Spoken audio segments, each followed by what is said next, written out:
Hello everyone. In this session we are going to discuss about Laplace equation and Flownets. Straight away we'll go ahead.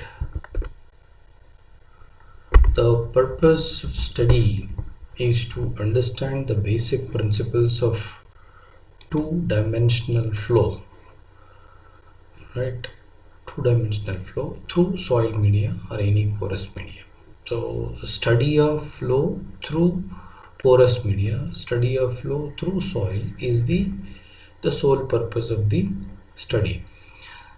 Okay, next, this has application in the problems involving seepage flow through soil media and around impermeable boundaries. Okay, what all these are impermeable boundaries, and then how the soil media through which. Simple example is earthen dam. If you construct an earthen dam, what happens is the soil will be standing behind.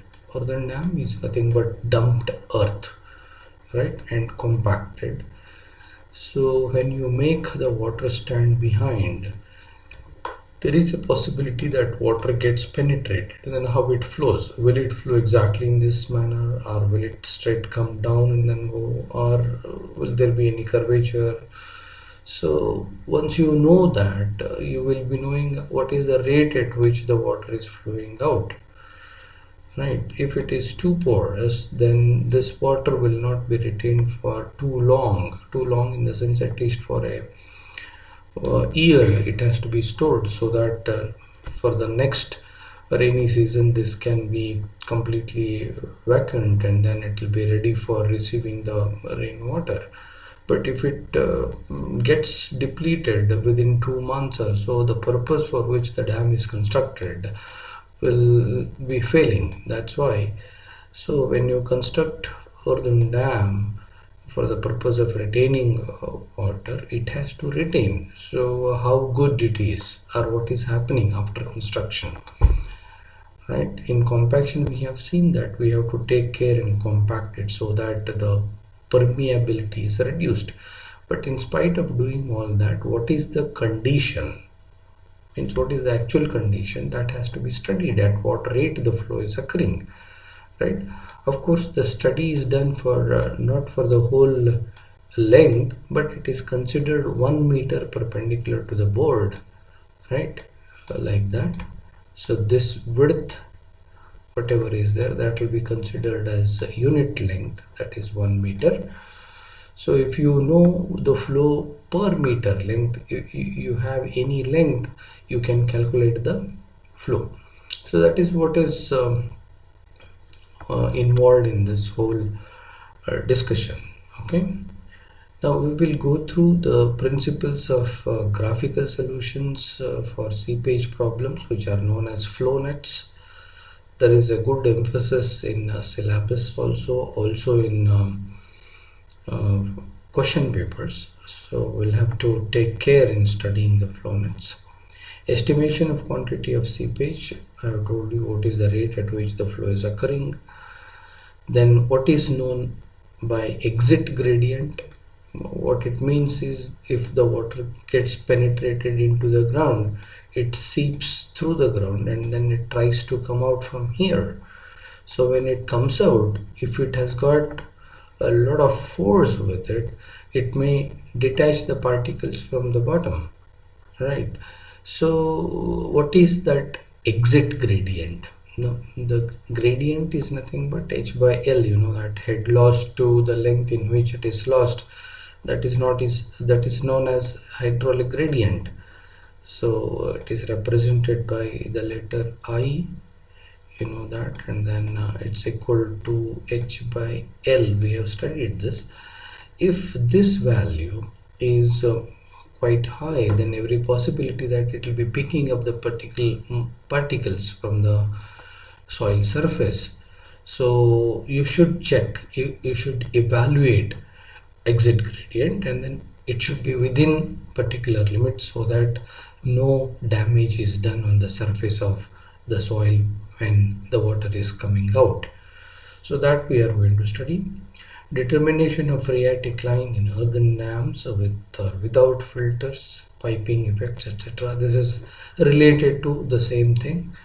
Design of protective filters means at the end, if the water is coming out, it should not take away the soil particles. That is what. Anyway, everything is studied in detail. We'll go into the details one by one. Okay, this is Laplace equation. So here, if you look at the diagram that I have drawn, it's very simple. A soil element having a size dx this way, dz vertical direction, dy is the other way around in horizontal. So dx dy is in horizontal plane, dz or dz is in vertical plane, right? That is the cuboid which is considered, and then flow through the soils we are trying to find. So obviously we should know what is the rate at which the velocity with which the water is entering, and then what is the rate at which the water is leaving. So here you can just see that what I am trying to show is it is entering from the bottom and it is leaving from the top. Similarly, there is an entry from the left face and then the exit is from the right face. The same amount it has to, right? If at all there is an accumulation inside, it has to be accumulated. But the thing is, because of the continuity, it will continue to flow through. Now the velocity is considered, entry velocity is considered Vx, entry velocity is considered in z direction as Vz, and through the distance dx when it moves, obviously there will be change in velocity.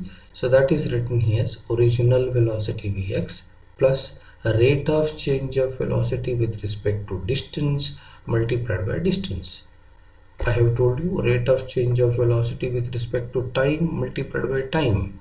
We used to do rate of change of velocity with respect to time, we call it as a, right?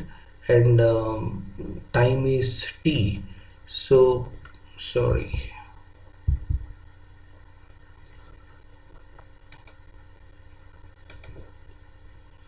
this is in the format at, and this is earlier velocity u. So this is nothing but v equal to u plus at, final velocity equal to u plus at. That format it is.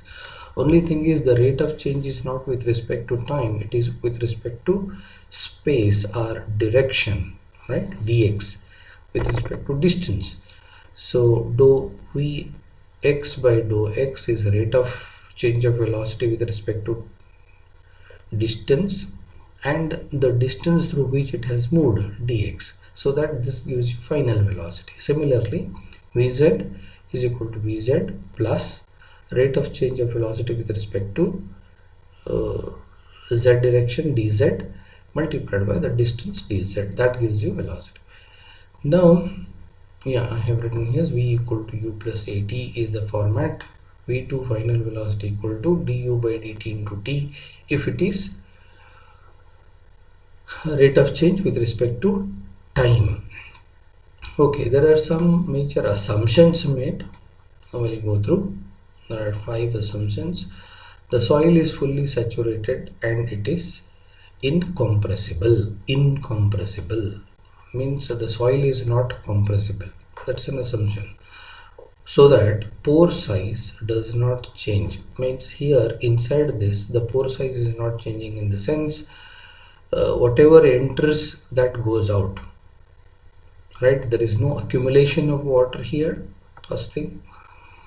Or if voids are reduced, then there will be extra water which will be coming out of this cuboid. That also is not happening because prior to the analysis it is said that all the voids are completely filled with water, saturated. It is saturated plus no compressibility is involved as far as pores is concerned, or liquid is also concerned, that is said in the second one. Water is also incompressible. Nothing is retained, that is to say. Number 3, quantity of water entering an element or flow field, this is called flow field, is equal to water leaving at the element. Obvious it is. Right? Darcy's law is applicable. Okay, the whole analysis is depending upon basically Darcy's law. The hydraulic boundary conditions at the entry and exit are known. So for the sake of analysis, we should know these boundary conditions. What actually it means, we'll see in the actual analysis. Okay, these are the assumptions. Okay, the assumptions associated with the Laplace equations are stated below. We have already done that. But what is extra involved in this listing is the limitations implied by each of these assumptions is stated within the brackets. Okay, there is some complication that can come because of the assumptions. That is what Darcy's law is valid, we said. So what it means is flow is laminar. Sometimes it may not be laminar.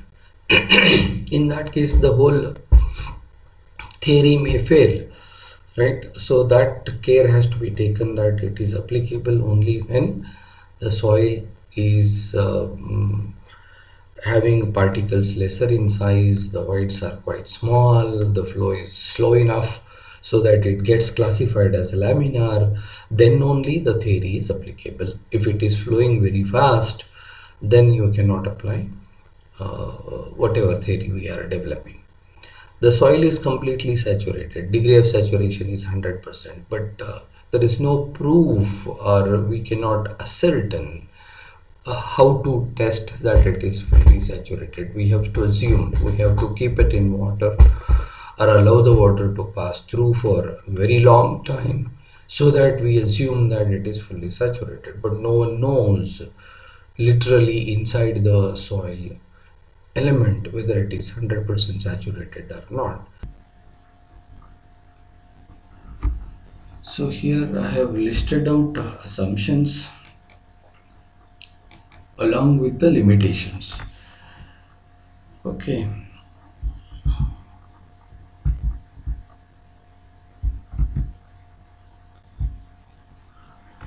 Darcy's law is valid. So V is equal to Ki. You have studied Darcy's law. There are so many things. The major assumption in that is the flow is laminar.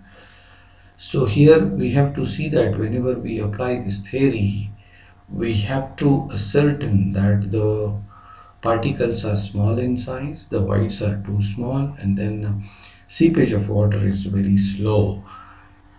Unless that condition is satisfied, you will not be able to apply whatever theory that we are going to develop. The soil is completely saturated in the sense there are no pockets of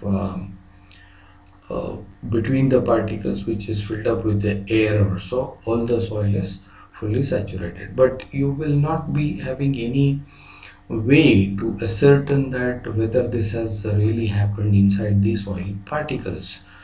So that's why it's an assumption that soil is completely saturated. What we can do is while testing, all right, we can put the soil sample into the water for a really good amount of time, and still then we can assume that we don't have any equipment, so that we can just go through all the pores and see that all the pores are really occupied by water. So that is an assumption. Degree of saturation is 100%. If it is not, then the theory may not be easily applicable. But generally what happens is it is almost saturated. Okay, the soil is homogeneous. Obviously you have seen that the soil is separately studied in mechanics only because its properties are continuously changing from point to point on the earth's surface.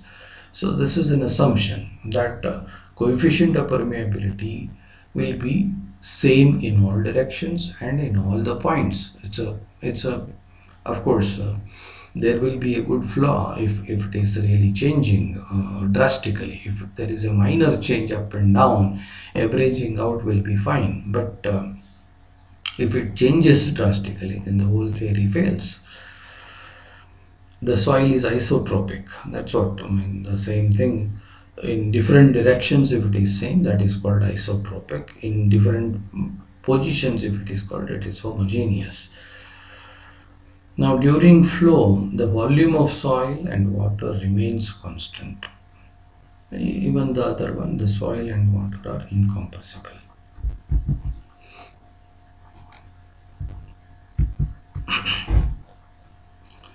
So no void space is changing, so that void's ratio is changing, because if it changes, obviously it affects the permeability. So neither soil will be changing its volume, nor water will be changing its volume, right?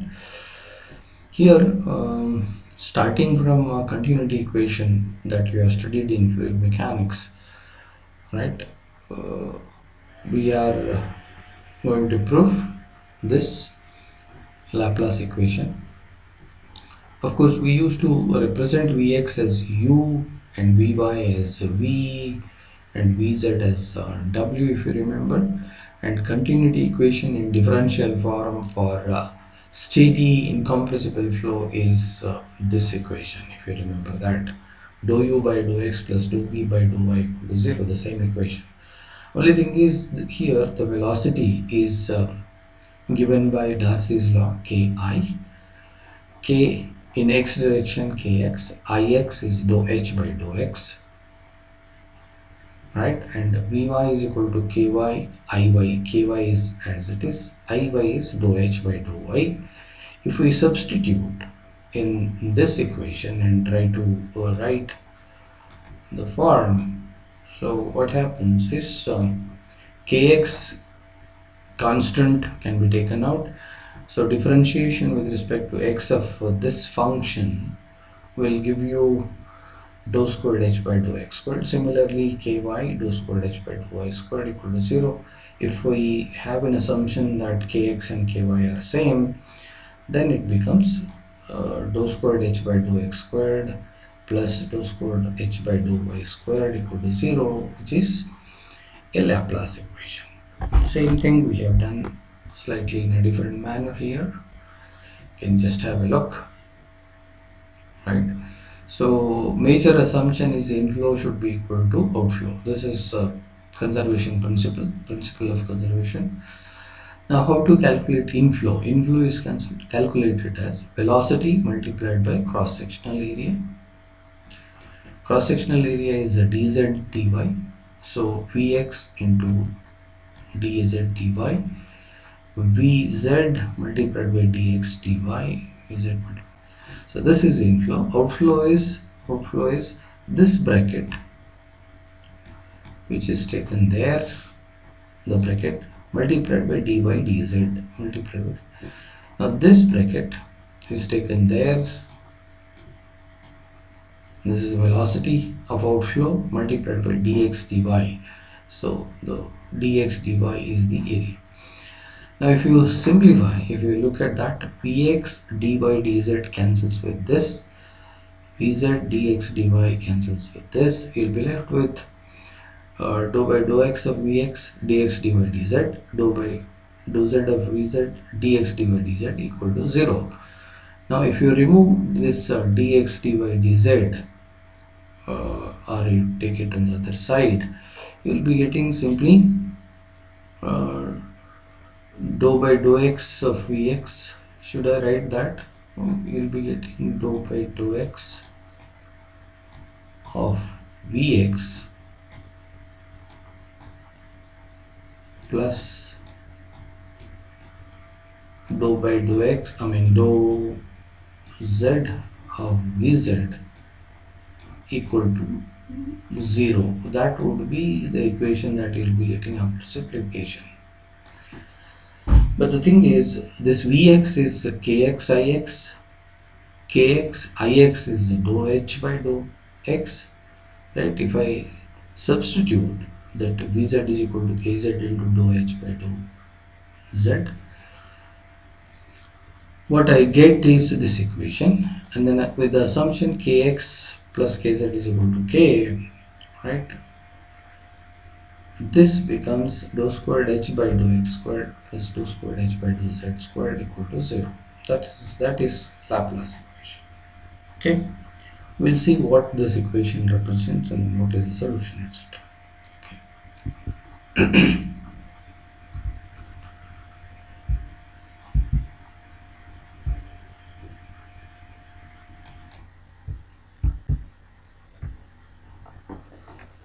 So here there is a flow net. You can just see that title is Flownet. The beginning equation is Laplace equation.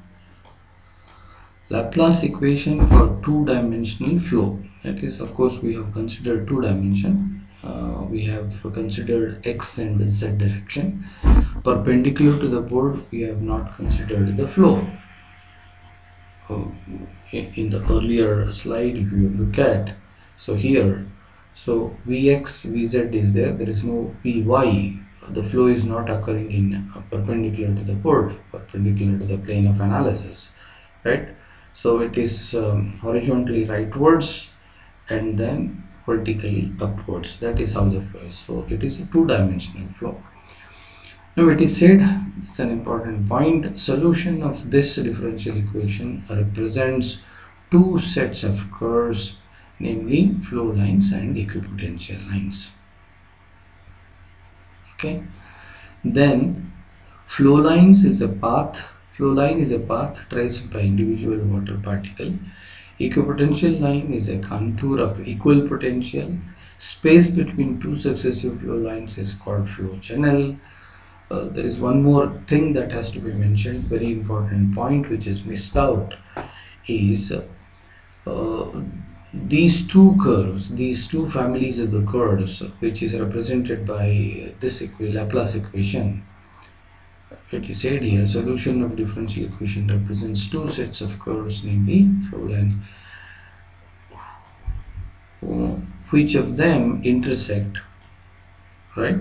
I'll write it as who means those two families of the curves who intersect orthogonally. This is an important point you have to note down.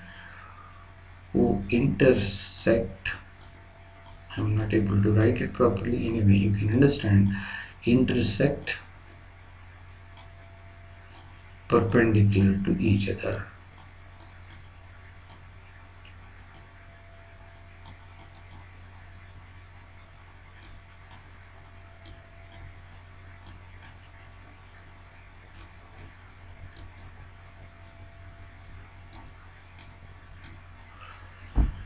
So here if I try to draw flow line, okay, these are set of flow lines, let us say, right? Flow lines will not be able to intersect because they are similar to streamlines, right? Now equipotential lines will be perpendicular to them. It is like that, right? The intersection, when it happens, it has to happen 90 degrees, right? Sometimes it is not, so you have to adjust to draw it, because when we draw these flow net, it is a trial and error method. So you draw it, if you are not satisfied, here it is not okay, so I'll change it to this way and then remove this. So like that you have to go on doing it.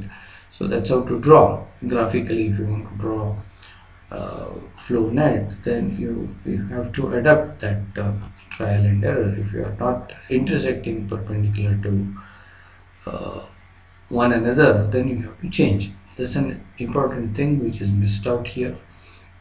Of course, Laplace equation represents two solution represents two families of curves. One is called equipotential lines, another one is called flow lines. But most important point is they intersect perpendicular to each other. Okay. So this is where I have shown a piece of flow net. right? The flow lines are shown like that. Here it is there, flow line. So like this, all these are flow lines. There is one more, there is one more. Four flow lines I have shown. The lines perpendicular to them, which are said as H1, H2, H3, H4, H5, if I say, right? So these are nothing but equipotential lines. What it means is, suppose if I take a point there and or a point there or a point there on one equipotential line, it will be having the same energy level. Right now, if we come to this point, right, point, and then this point or this point, it will be having the same energy, which is H2. But from H1 to H2, there is a drop there, because when the flow occurs, the head is lost. The head lost is nothing but H1 minus H2 in a distance of L1. So when we know head lost in a length, we can calculate I, right? I is hydraulic gradient. That's how the things are. So here the analysis is delta Q is nothing but the discharge between two flow lines, which is known as flow channel, right? So the space between two flow lines is known as flow channel, that is there here, and space between two flow lines and two equipotential lines, the space which is hatched over here is known as flow field.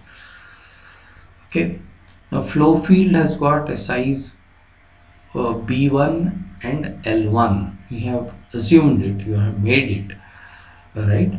And when we discuss, you will be coming to know what they are and how they are. Right now, major assumption that we have to make is delta Q1, delta Q2, and so on are same. Because of that assumptions, what happens that we have to impose into the flow net, so that they become equal. Okay, now delta Q1 is equal to A into V. First of all, it is a discharge which is given by cross-sectional area multiplied by velocity. What is cross-sectional area? I have told you, perpendicular to the board we have 1. So if you have B1 as this distance, perpendicular to this we have to consider 1 meter, then again B1, and then again 1. So this becomes B1 vertically and 1 horizontally. B1 into 1 becomes area. Then this is nothing but velocity. Velocity is given by Ki. So K is there. I is nothing but head drop H1 minus H2 divided by L1. So like that I have written delta Q2 also, but I have made an assumption delta Q1 equal to delta Q2 and so on. So because of the assumption, what I can do is I can equate these expressions, and if I equate and say that, but if flow net is constructed such that flow element is approximate square, then L1 will be equal to B1, B2 equal to L2, and so on. Now while constructing flow net, we have to construct such that the flow element, flow field, becomes squarish. Our L1 should become B1, L2 should become B2, and so on, right? Now if that is the condition, what happens is delta H becomes, right here, cancels off, H1 minus H2 will be equal to, because this cancels off, and K anyway it is same, that uniformity is there. So H1 minus H2 is equal to H2 minus H3, and so on, which is represented by delta H. Okay, now how do you put delta Q? Now coming back to the original equation, delta Q is equal to cross-sectional area No, I mean what happens is this cancels with this. You'll be left with k into the head drop, right? So here if you look at this equation, delta q is equal to k into head drop is each head drop, that is a delta h is given by h by nd. So you can just see here. Now I'll try to explain from the figure. Let us say h1, here the head is let us say 10 meters. The total head that is available is say 10 meters, and then after traveling through all distance, let us say the head drop has come to be 2 meters. Now what is the total head drop? This capital H becomes from this point to this point. The total head drop becomes 10 minus 2, right? So 10 minus 2, that is 8 meters is the head drop, okay, which is equal to 8 meters is the head drop. Now divided by head drop divided by uh, number of drops. Now how many number of drops are there? Here there is 1, here there is 2, here there is 3, here there is 4. 4 drops are there. So divided by 4, if I do, what I get is delta H.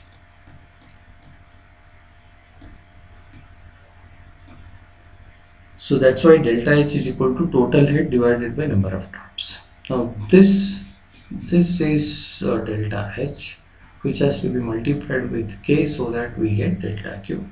So that's why delta Q is equal to K into H by ND. Okay. Now this is the flow in one flow channel. Now if you want in all the flow channels, we have to count the number of flow channels and multiply.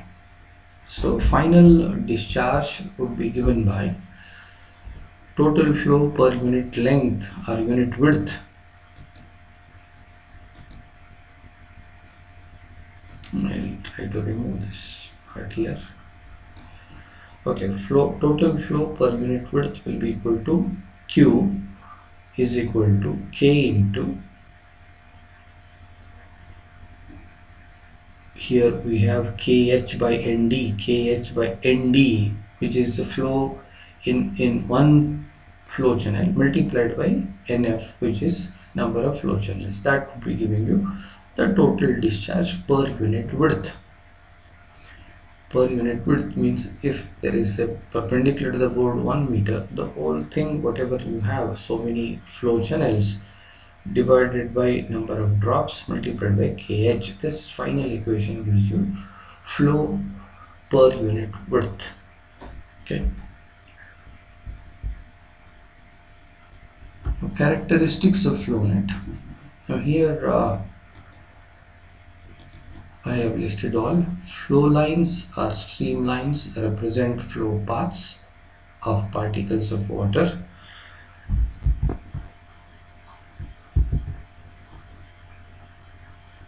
Particles of water. Flow lines and equipotential lines are orthogonal to each other, perpendicular to each other. That is mentioned here very clearly, right? The rate of flow in a flow channel is constant, delta Q. An equipotential line is a line joining points of the same head. The velocity of the flow is normal to the equipotential line. Velocity when it flows, it will be normal to the potential line.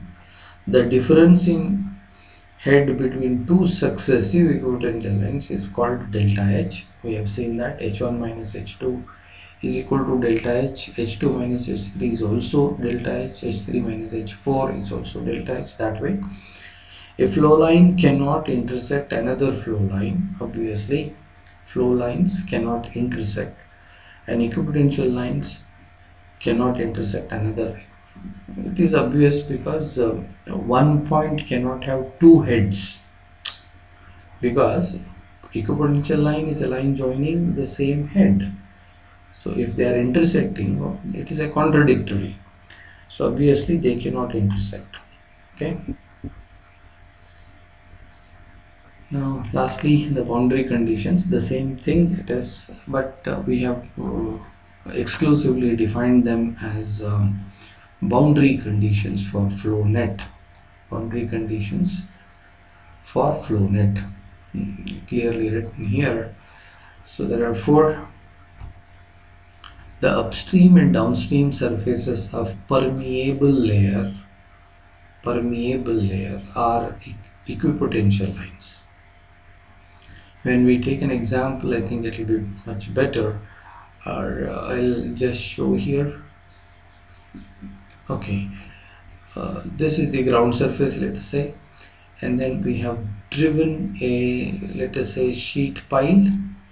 It is nothing but a sheet which is driven, and the third dimension will be like that. It is driven, and the intersection of the sheet and then the ground will be seen there like that. So this is sheet. Now if there is a water here, it cannot go through the sheet, it has to come down there and then it has to go up like that, right?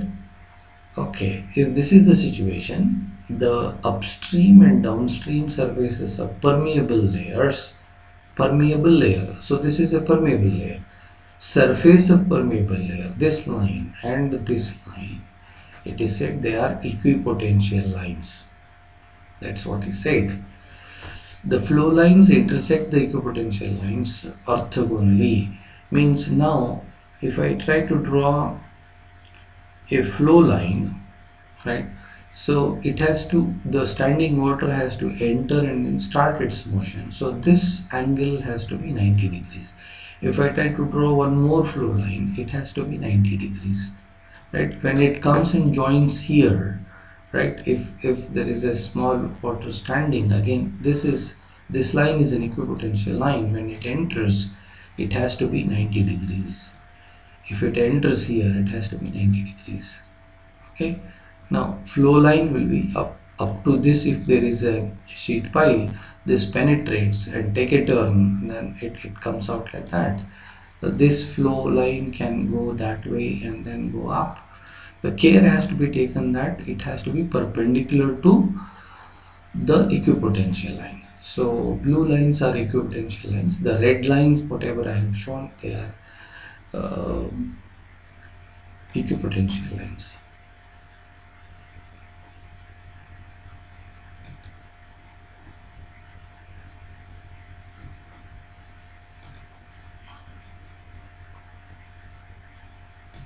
Okay.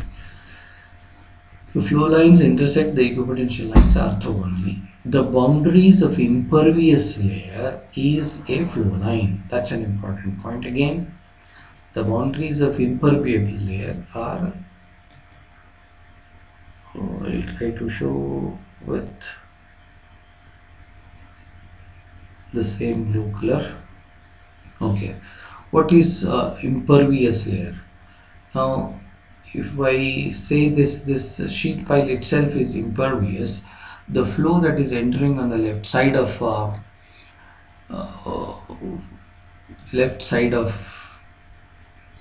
the sheet pile will enter vertically perpendicular to the this line, permeable layer, and goes all along, and then it goes up on the right side, it goes up and then joins. So this is how. So surface of impermeable layer becomes a flow line, right? That is what the point is. Of course, well, I'll be considering some of the examples wherein all these are applied once again, right? So also the surface of impervious sheet pile or dam becomes a flow line. The equivalent lines intersect these flow lines orthogonally. That, so very important information. We'll be using it quite often, right? So there I think we'll stop. Thank you.